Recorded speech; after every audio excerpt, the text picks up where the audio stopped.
Hi guys! Welcome to my vlog. So for today's vlog guys, ay luluto tayo ng dinengdeng at syempre kukuha ko na gulay.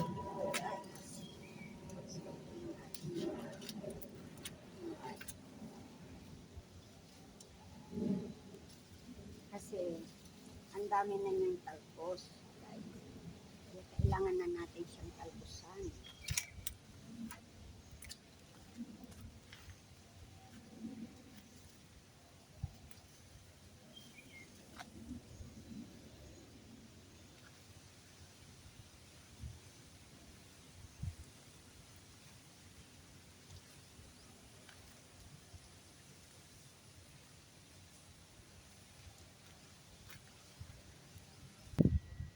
So ayun guys, marami tayong nakuha.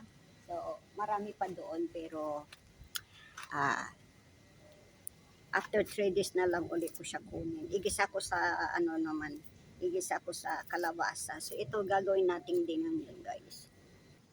So ayan guys, ito yung nakuha natin. Bumili ako ng isang papaya, saka mushroom. So iluluto natin itong dinengdeng. So ayan guys, nilagyan ko siya ng lemongrass. Ilagay ko muna yung mushroom. Ito guys, bagoong.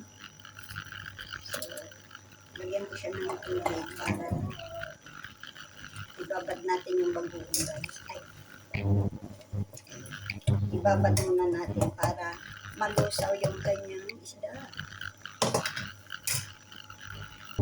Ito na guys, nalusaw na yung bagoong. O diba? Ang bango guys. Grabe ang bango niya. Sobra. Ang bango.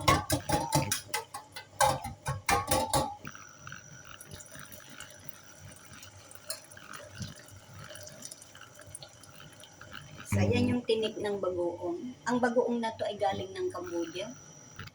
So, ito po yung sahog guys. Giniling na baboy. So, parang igagawin ko siyang bula-bula. At ilagay ko lang din guys sa ating. So, yun guys. Ihalo ko na yung papaya.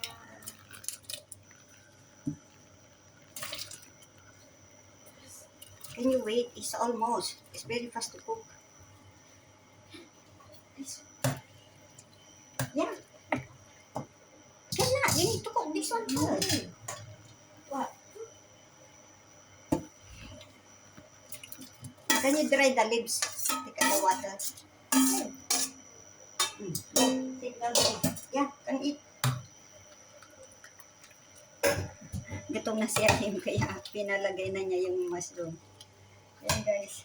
Ang bango-bango.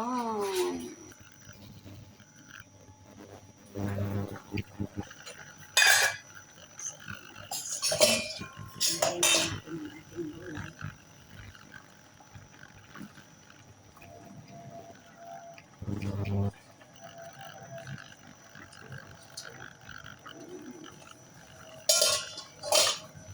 Yummy, yummy.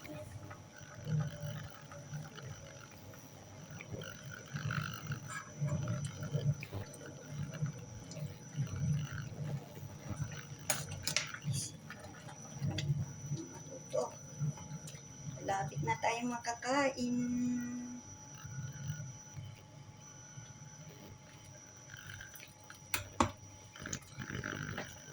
Marami ang talbos ng kamote pero kakakain lang namin kahapon. Kaya okay na to guys. Isang minuto lang po. Diba? Ding-ding. So ayun guys, luto na guys. Sandok na tayo. Diba? Daming dahon. Sarap to guys. Simpleng ulam lang. Simpleng ulam na masustansya. Diba? Saan pa kayo? Sa totoo lang kahit na walang sahog po masarap. Biniling ng sinahog ko kasi hindi namin makagat ang mga. So, ayan po guys, yung ating dinengdeng. Pwede na tayong kumain. Ayan guys. So, thank you po for watching and hope to see you again in my next video. Ayan guys, kung bago ka pa lang po sa aking YouTube channel, pa-subscribe naman po at pakibigan na rin to ng like button. Thank you po guys. Keep safe everyone and have a great day.